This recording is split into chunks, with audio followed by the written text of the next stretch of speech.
Dismantling the Ordnance Factory Board. The 220-year-old Ordnance Factory Board will be dissolved on October 1 and its units will be corporatized under 7 PSUs. How and why did this come about and what lies ahead? The Ordnance Factory Board, the first of whose industrial establishment was set up in 1801, will cease to exist from October 1 and the assets, staff and operations of its 41 ordnance factories will be transferred to 7 defense public sector units. Also in the OFP tent are 9 training institutes, 3 regional marketing centers and 5 regional controllers of safety. The government has gone through with the corporatization in the face of strong opposition from workers, federations, including the one affiliated to the RSS. A large chunk of the weapons, ammunition and supplies used by the armed forces and paramilitary and police force come from the OFB run factories. Their products include civilian and military grade arms and ammunition, explosive propellants and chemicals for missile systems, military vehicles, armored vehicles, optical and electronic devices, parachutes, support equipment, troop clothing and general store items for the armed forces. For against corporatization, the restructuring of the Kolkata headquarters of OFB into corporate entities was recommended in one or the other form by at least 3 expert committees on defense reform set up in the last 2 decades. The TKS Nair Committee 2000, Vijay Kelkar Committee 2005 and Vice Admiral Raman Puri Committee 2015. A 4th committee constituted by former Defense Minister Manohar Parrikar and chaired by Lieutenant General D.B. Sektakar did not suggest corporatization but recommended regular audits of all ordnance units considering past performance. The central argument has been the corporatization, which will bring these entities under the purview of the Companies Act, would lead to improvements in efficiency, make products cost competitive and enhance their quality. It has been argued that the OFB's monopoly has led to innovation drying up apart from low productivity, high cost of production and lack of flexibility at the higher managerial levels. Functioning directly under the Ministry of Defense, the OFB and its factories could not retain profits and this thus had no incentive to work towards the increasing them, many have argued. Discussions on restructuring with Workers' Federation had failed to produce results on several occasions. Previously, employees argued that corporatization was a move towards privatization.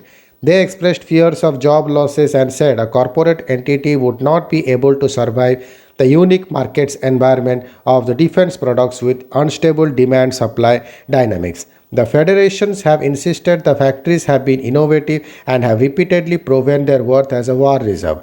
Many OFB products are exported, they have argued. Ordnance. Corporatization was listed as one of the 167 transformative ideas to be implemented in the first 100 days of the second Narendra Modi government in 2019.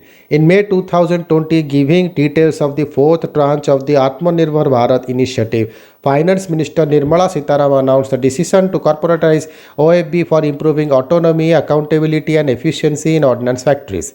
On September 10 last year, the government appointed a consortium led by KPMG Advisory Services as a strategy and implementation consultant for the proposed corporatization. The following day, an empowered group of ministers for corporatization was formed with Defense Minister Rajnath Singh as chairman to oversee and guide the entire process, including transition support and redeployment plan of employees while safeguarding their wages and retirement benefits. In October 2020, the government declared a proposed strike by Workers' Federation invalid and illegal. Following talks about 3 federations and ministry officials, the workers deferred their plan for an indefinite strike. But as no reconciliation could be reached, the government announced this June that the OFB would be split into 7 DPSUs. With the federation adamant, the government brought an essential defense service ordinance at the end of July, which aimed primarily to stop workers of ordnance factories from going on strike. Protest from workers. The almost 75,000 workers at the 41 factories and their allied units are mainly affiliated to 3 federations. The All India Defence Employees Federation, a federation of left unions, the Indian National Defence Workers Federation, affiliated to the Indian National Trade Union Congress of the Congress, and the Bharatiya Pratiraksha Mazdoor Sangh BPMS, which is part of the RSS Bharatiya Mazdoor Sangh BMS. From the time the government first proposed corporatization in 2019, the 3 federations had formed an unlikely joint front. In one of the first representation to the defense minister in 2019, they said converting the ordnance factories into a corporation was commercially unviable, and the experience of the past 2 decades is that corporatization is route to privatization. The federations described the government decision of June 2021 as good news for private corporatization and foreign arms manufacturers. In mid-July, however, Congress INDFWF said that they would no longer oppose the corporatization because the defense minister had promised that workers' rights would be protected. The BPMS of the RSS of AIDF of the left refused to step back. 7 successors of DPSUs. The government has said that the OFB will be split into 7 PSUs: Munitions India Limited, Armored Vehicles Nigam Limited, Advanced Weapons and Equipment India Limited, Troop Comforts Limited, Yantra India Limited, Indian Optel Limited and the Gliders India Limited. Each of these PSUs will run clusters of ordnance factories involved in manufacturing similar categories of products.